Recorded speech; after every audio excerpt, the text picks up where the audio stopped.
उन्हाळ्याच्या दिवसांमध्ये अभयारण्यांमधले सर्व प्राणी पाण्याच्या शोधात बाहेर निघत असतात। अशा वेळी पर्यटकांची गर्दी मुख्यत्वे वाघाचे दर्शन करण्यासाठी होत असते। काही दिवसांपासून राज्यातील काही भागात पावसाचे देखील आगमन झाले आहे आणि अशातच नागझिरा अभयारण्यामध्ये अखेर वाघाचे दर्शन झाले आहे। महत्त्वाचं म्हणजे या ठिकाणी 5 वाघ असून एकाच वेळी ते पाणी पिण्यास येत असतात, त्यामुळे पर्यटकांसाठी हे आकर्षणाचे केंद्र झाले आहे।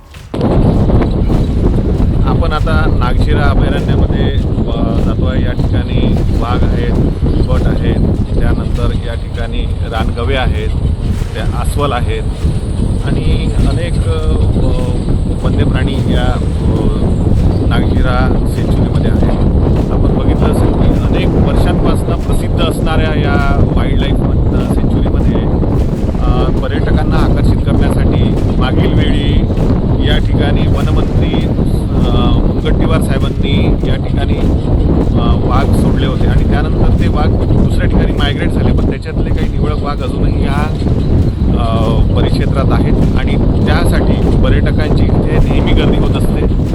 आता या सेंच्युरीमध्ये आपण शेवटच्या घटकेला म्हणजे काही दिवसानंतर या ठिकाणातली जे सफारी आहे ती बंद होणार, पण आता शेवटच्या घटकेला पर्यटकांची मोठी भीड या ठिकाणी असते, वेटिंग असतं। तर अशा पद्धतीने या ठिकाणी ज्या वाघांचं दर्शन करण्यासाठी, आणि बिबट हा जसा लाजाळू प्राणी आहे, पण वाघांचे दर्शन या ठिकाणी सातत्याने होत असतात, हे इथे महत्त्वपूर्ण आहे।